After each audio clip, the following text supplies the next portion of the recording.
काल नायब तहसीलदार आणि निवासी नायब तहसीलदारांच्या एसी काढण्यात आले, काय नेमकी तक्रार होती?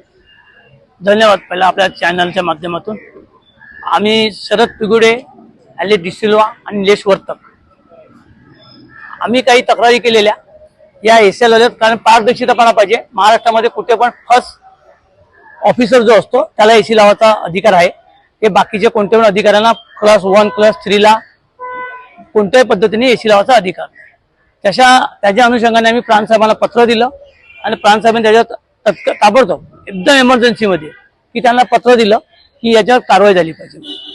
त्या तहसीलदारांना दिलं. तहसीलदारांनी ती खालच्या लोकांना कळवलं, कॉन्ट्रॅक्टर नेमला आणि ती कारवाई आज सुरू केलेली आहे. पहिली गोष्ट म्हणजे त्या तहसीलदारांचे पण अभिनंदन, प्रांत साहेबांचे पण अभिनंदन. दुसरी गोष्ट आता त्याच्यामध्ये त्या खोलाला लावल्यात. त्याच्यामध्ये भागवत सोनार म्हणून त्यांची पण एसी आणि हे खोलायचं आहे. तर त्यांनी जाणीवपूर्वक ते बंद ठेवलंय. एरवी त्यांच्या शनिवार रविवारी कॅन्डिडेट येऊन 15 कॅन्डिडेट त्यांच्याकडे आहेत. ते कॅन्डिडेटच्याकडे पण त्यांच्याकडे एसी लावून बसलेले आहेत. आपले पैशाचा सुधारा करतायत. तर ते आज मुद्दाम जाणीवपूर्वक आलेले नाहीत. त्या भागवत सोनारांनी पण जाणीवपूर्वक लॉक करून ठेवलेलं आहे. पण त्यांना असं वाटत असेल की ते लॉक केलं म्हणून सुटणार आहेत. सुटणार नाही. त्यांच्या विरुद्ध शिस्तभंगाची कारवाई करण्यासाठी आम्ही कलेक्टर मॅडमला तक्रार आम्ही देतोय आणि आंदोलन तिकडे पण करू जमलं तर.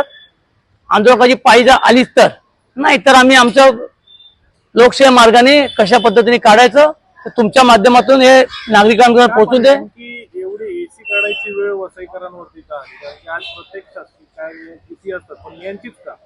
ह्यांचं कारण असं की हे एसी मध्ये बसून कामं नाही करत. ह्यांना फक्त पैसा आणि पैसा पाहिजे. येण्याची फाईलचे पैसे पाहिजेत.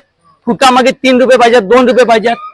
त्यानंतर तुकडाबंदीमध्ये पैसे, तुकडाबंदीचं सध्या बंद आहे. आकारपट्टी जागेमध्ये पैसे पाहिजेत.